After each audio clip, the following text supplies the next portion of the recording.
Vamos lá?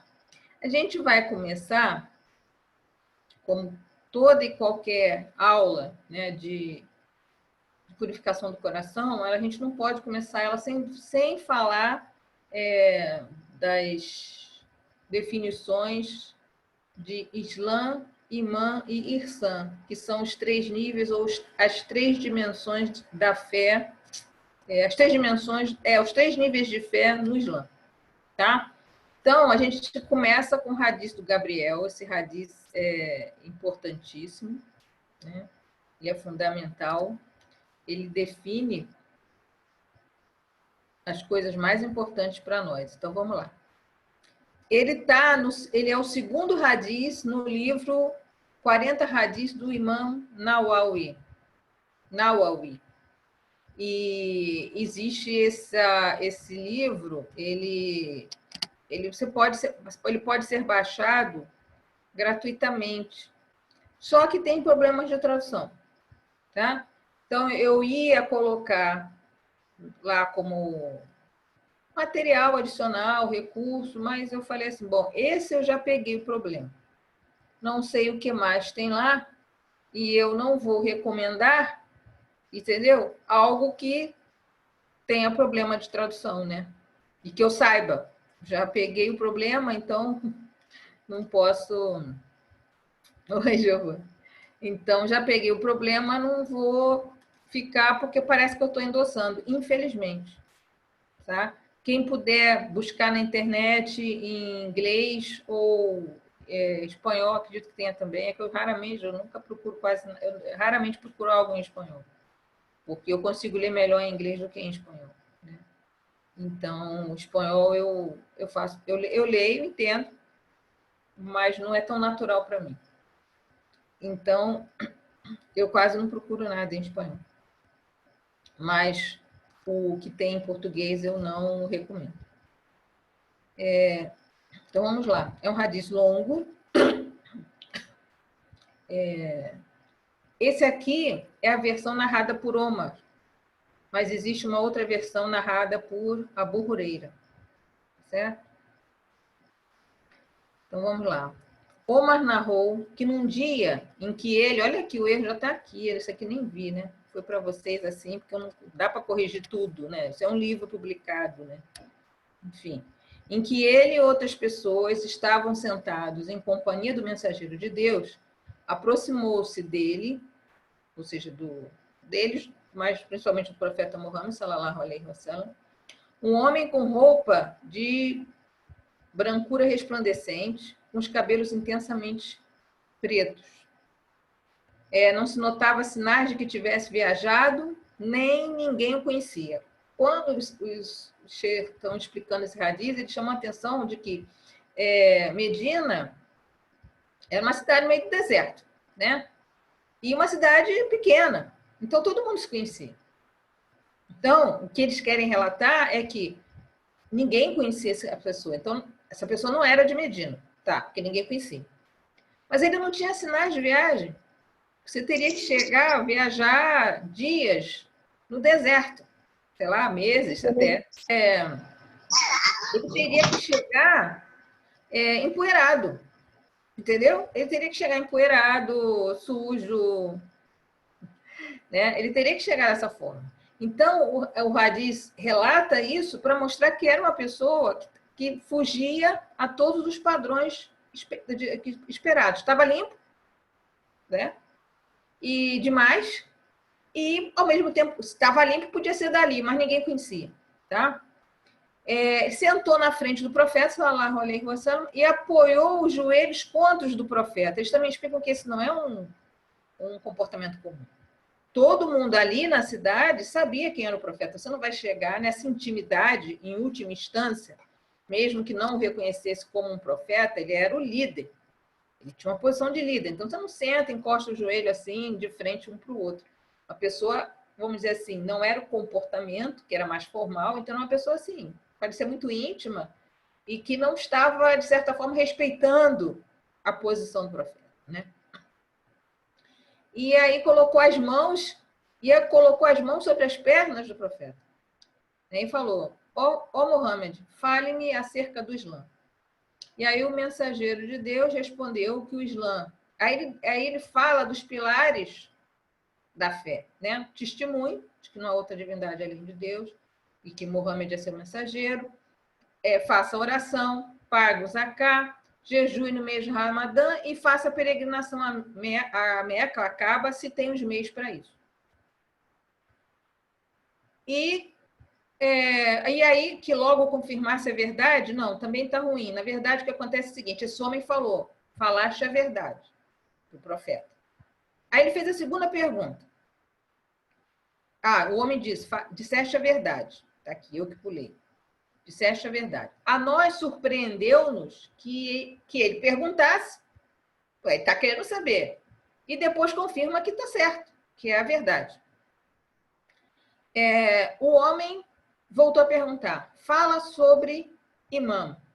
Esse termo eu mexi esse não é a versão que está lá no livro, tá? Só que eu não fiquei corrigindo essas coisas de erro de gramática, ortografia. Eu mexi nos conceitos, tá? Lá no texto, no livro, tá? Fala-me sobre a fé, tá? Então, na primeira fala sobre o Islã, mas embaixo vai para a tradução já. Então, eu botei o termo original, botei aqui imã, tá?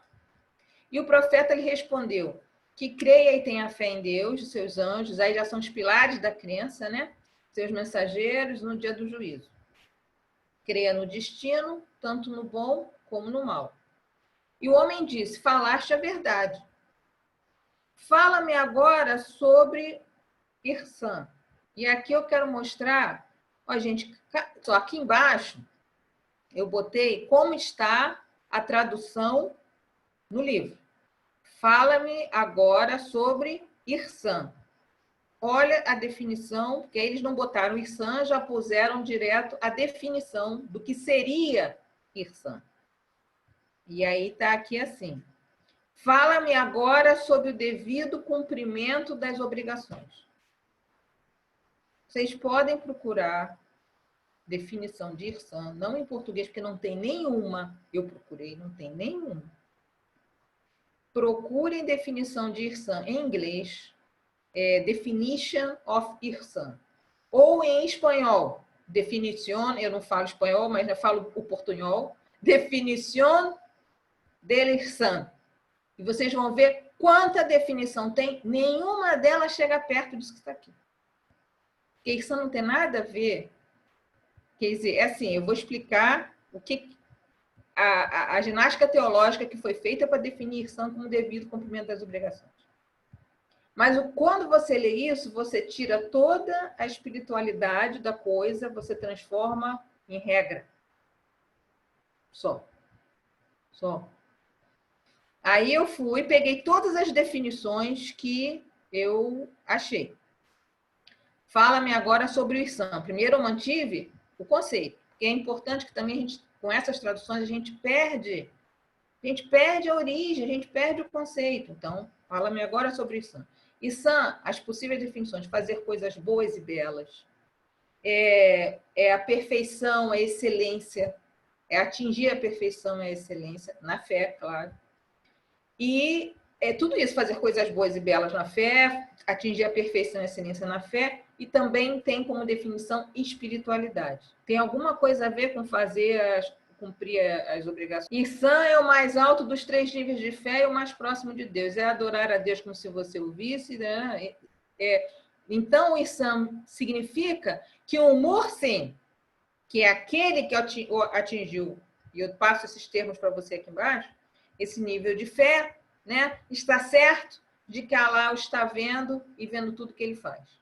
Então, o Muhsin faz o seu melhor. Então, no final fazer coisas boas, atingir a perfeição, e tem a ver com espiritualidade. Todas essas definições, cada uma delas isoladamente atende, se a gente juntar tudo, define mais ainda, né? Então, você vê, joga em inglês, a palavra Ihsan é derivativo do verbo Ahsan, que significa fazer as coisas melhor, ou seja, atingir a excelência, atingir a perfeição. Então, o significado linguístico literal de Ihsan é fazer o melhor, é fazer o que Deus nos mandou fazer. Entendeu a questão? Então, quando você fala que é fazer as obrigações da melhor maneira possível. Mas é só fazer as obrigações. Quando você coloca dessa forma, você resume tudo a cumprir ordem, né? E tira toda a beleza. Exatamente, mas é isso que a gente se esforça, né, para conseguir. É ter essa serenidade, é ter certeza da presença de Deus, mas se as pessoas não são informadas que o nosso objetivo é esse, elas vão se satisfazer em fazer a oração. Então, eu fiz. Cumpri meu ritual. Outro dia eu estava assistindo uma palestra, as palestras do Sher, que traduziu o livro de Akida, né? Que é um descendente do nosso profeta, sallallahu alaihi wasallam. Ele estava falando, as pessoas, os muçulmanos hoje estão focados no ritual. Eles esqueceram do espiritual. Então, eu fiz minha oração, cumpri meu ritual. Mas se você vê esse hadiz aqui do jeito que foi traduzido, você fez a sua obrigação. Cumpriu, fez no horário, fez lá todas as etapas direitinho como ensinaram. Você cumpriu a sua obrigação. Você está ótimo. E é por isso que a gente tem hoje aqui no Brasil pessoas presunçosas que se acham melhores que a outra, fez o exercício, fez o dever de casa, né? Que se acham melhores que as outras porque elas não entendem o conceito de Irsan e acham, bom, eu cumpri os deveres, eu estou acima dos outros, porque a última coisa que pode vir junto com o estado de Irsan é a presunção e a arrogância. Se vier junto, acabou. Já invalidou. Certo? Mas se você não sabe disso, você vai achar que se você faz todas as orações, se você cumpre todas as obrigações, você é melhor que os outros. E você chegou nesse patamar mais alto. Então, fala-me agora sobre o Irsan. O mensageiro de Deus respondeu: que adores a Deus como se o visse, pois se não o vês, ele te vê. O homem disse: fala-me agora acerca da hora do dia do juízo. Quem está sendo interrogado disso, ou seja, o profeta, sallallahu alaihi wasallam, não tem melhor conhecimento do que quem está fazendo a pergunta. E o homem insistiu: fala-me então dos seus sinais, ou seja, dos sinais do dia do juízo. Disse o mensageiro: será quando a escrava der à luz à sua própria senhora, e quando os vires os descamisados e desamparados pastores de ovelha, competindo nas construções dos altos edifícios. Bom, olha para Meca, né? Hotel de luxo, o prédio mais alto do mundo, Dubai, não é isso? E a gente está aqui os sinais da hora. Claro que não significa que é amanhã. Exatamente. Claro que não significa que é amanhã, o sinal da hora. Mas está acontecendo. Essa semana que passou, morreram 3 grandes shuyukh, descendentes do profeta Muhammad, sallallahu alaihi wasallam, no Iêmen, um atrás do outro. Você viu, né, João? Um dos sinais da hora é que Allah não vai tirar o conhecimento do mundo removendo o conhecimento, ele vai remover os sábios. Tá? Ele vai tirar o conhecimento do mundo, tirando quem detém o conhecimento. São aqueles que receberam o conhecimento transmitido oralmente, numa cadeia ininterrupta de transmissão, tá? Do profeta até os dias de hoje. Já está acontecendo. Tá? Então, esses são os herdeiros do profeta. E eles não recebem só o conhecimento formal da Sharia, eles recebem isso também, mas eles recebem conhecimento religioso, espiritual e recebem a baraca. A baraca do profeta vem sendo distribuída. Cada um deles que deixa esse mundo, parte da baraca está sendo retirada. Então, se 3 no mesmo lugar, na mesma cidade de Tarim, morreram, um deles morreu assassinado por um fanático desses aí, com essas coisas, porque ele praticava a cura espiritual. A pessoa foi... E isso era considerado desvio, né?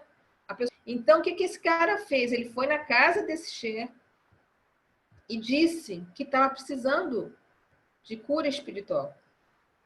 O Sher pediu ele só para aguardar que ele ia orar. O Sher entrou, o Sher tinha uma mussala, né? Uma salinha de oração dentro da própria casa. O Sher foi orar. Provavelmente foi orar para poder estar espiritualmente bem para poder fazer o bem. Quando ele estava orando, o covarde atirou nele pelas costas. Agora você imagina o nível, porque para essa pessoa ele era um herege. Ele estava fazendo o shirk. E foi assim que ele foi assassinado. Agora, Deus concedeu a ele aquilo que a gente já conversou aqui no outro dia, a mais bela das mortes. Ele morreu como Marte. Entendeu? Mas, e aí outro morreu assim, porque eram todos já idosos. Mas essa foi a que chocou mais pela covardia, né? Mas os outros também foi assim, em seguimento. E até um Cher que eu sigo, lá do Canadá, ele falou assim, vocês não têm noção, a barca do mundo está saindo, está sendo retirada do mundo. Né? Cada um desses Cher, ele está falando, pede perdão a Deus, faz istighfar 12.000 vezes pela uma, por dia.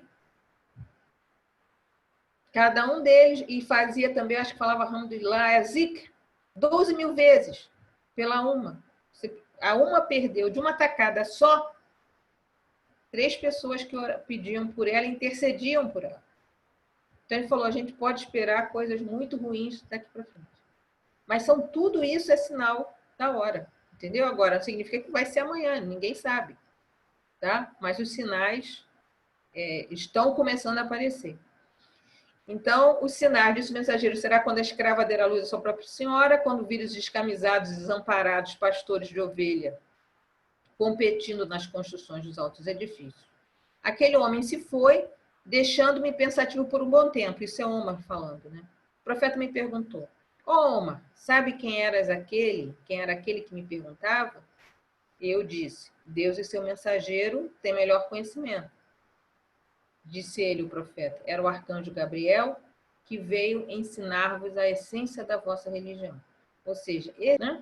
Agora, eu separei um hadith, que eu sou apaixonada por esse hadith, para situar também a questão de, mas fazer as ações da melhor maneira possível, cumprir as obrigações da melhor maneira possível. Então, aquele hadith, aquela tradução não está tão errada assim. Então, esse hadith é lindo, porque o que eu acho é o hadith que fala dos aulia, né? Sobre a proximidade que a gente qualquer um de nós pode ter de Deus. Porque tudo isso tem a ver com purificar o coração. O objetivo de purificar o coração é atingir esse estágio. Dentro do estágio de Irsan, tem níveis também, né? A gente fica na rabeirinha, porque o que é dito é o seguinte, eu vi isso em hadith, o Sheikh Abdulaziz me falou, quem começa nesse caminho de Irsan, é um caminho longo, né? A gente também já conversou, né, em particular, né, Giovana? Você falou aqui, um caminho difícil, e ninguém tem garantia de que vai chegar lá no nível mais alto, né? Isso é para poucos. Mas se você morre, inclusive eu compartilhei uma mensagem do Sheikh Rajab Dib, quando você morre no caminho, Allah manda um anjo, manda alguém para te disciplinar no túmulo até que você alcance aquilo que você buscou. Então, se a gente, por exemplo, eu quero aprender o Alcorão, e aí você começa a estudar o árabe, mas morre antes disso. Vem um anjo para te ensinar a memorizar o Alcorão. Então, quando a pessoa é ressuscitada, ela é ressuscitada como alguém que memorizou o Alcorão. Então, quem começa o caminho e não consegue concluir nessa vida, Allah permite que essa pessoa chegue a esse estágio enquanto está no túmulo, para que seja ressuscitada nesse estágio que ela buscou e pelo qual ela se empenhou. Mas você tem que começar. Então, esse hadith que eu gosto muito é um hadith sobre se aproximar de Deus por meio de cumprimento das obrigações religiosas. Sobre a autoridade. Allah louvado seja ele diz, quem demonstrar inimizade com um Ali, o Ali, a dificuldade de entender a posição dos Ali aqui no Brasil, e que essas pessoas intolerantes aproveitam para manipular, é justamente o uso do termo santo. Porque o que nós entendemos como Ali não é o que a maioria dos católicos entende como santo. mas as pessoas acham que é, quando a gente mesmo usa o termo santo, e aí o pessoalzinho, né, a turma do barulho, aproveita para manipular. Tá certo? Então, ali é aquele que é próximo, aquele que está próximo, ou que tem amizade. Essa definição, inclusive, está no texto do Sheikh Mohammed Bukhari. Então, quem demonstrar inimizade com alguém que esteja próximo de mim, eu declaro guerra contra ele. E meu servo não se aproxima de mim com nada mais amado para mim do que os deveres religiosos que fiz obrigatórios para ele. Isso aqui, esse é o remédio. E meu servo continua a se aproximar de mim com ações voluntárias, superrogatórias, são chamadas náfila, até que eu o ame. Quando eu o amo, eu me torno a audição com a qual ele ouve, a visão com a qual ele vê, a mão com a qual ele golpeia e o pé com o qual ele caminha. E se ele pedir algo a mim, certamente concederei. E se pedir refúgio a mim, certamente concederei refúgio. Então, isso é que é se aproximar de Deus por meio do cumprimento de obrigação religiosa. Vamos de lá porque ele me direcionou para cumprir, para obedecê-lo e para com isso me aproximar dele. Não que ele esteja longe. A gente tem no Alcorão, né, dizendo que Deus está mais próximo de nós que a nossa veia jugular. E tem um outro versículo do Alcorão que ele fala, ó Mohammed, dize, ó Mohammed, se perguntarem de mim, dize que eu estou perto. E respondo à súplica de todo aquele que chama por mim. Tá certo? Ele está perto. Mas nós, pela nossa atitude, pois é lindo, é lindo. E eu já pude observar, depois que eu conheci o Hadiz e comecei a ter mais, eu já pude observar as consequências de pessoas confrontando um ali e o que aconteceu com elas. A guerra é feia. A guerra vem, em alguns casos a coisa é feia. Então, isso é muito sério, muito sério. Eu acho esse Hadiz lindo demais. Né? Então, não é que Deus esteja longe de nós, né? Mas nós nos afastamos dele. Somos nós que nos afastamos dele. Com o nosso ego, isso não vou fazer, não. Que bobagem isso aí. Não, aí fica lá especulando com a sua própria cabeça, achando que sabe mais que Deus. Isso aí era lá naquela época. Enfim, todas as desculpas que o nosso ego gosta de dar. Não é isso? E aí a gente somos nós que nos afastamos. Então, se a gente quer se aproximar, é cumprir aquilo que ele nos determinou, nos submetendo a ele voluntariamente. E depois que a gente conseguir chegar a fazer essas obrigações, começar a fazer coisas voluntárias. Por exemplo, existem várias orações que são suna, né? Fazer a suna. Tem o jejum de Ramadã, mas você pode jejuar, fazer jejum voluntário. Eu não entro na categoria de zaká, né? Porque para você ter a obrigação de pagar o zaká, você tem que ter um certo ganho. Mas você pode dar caridade. Enfim, tudo que você fizer a mais são meios de você se aproximar de Deus, sempre com a intenção de se aproximar de Deus. Porque a grande questão é a intenção. Se você fizer isso para as pessoas verem que você é religioso, é religiosa, nossa, está jejuando, anuncia para todo mundo, hoje estou jejuando. Tudo bem, às vezes você tem que falar, olha, hoje não dá porque estou jejuando. Mas não é para ficar anunciando, entendeu? Jejua e acabou, fica lá quieto. Dá a caridade assim, de fininho. Olha aqui, toma aqui, tem um dinheiro. Acabou. Isso não aproxima de Deus. O que aproxima de Deus é fazer com sinceridade, querendo se aproximar dele. Né?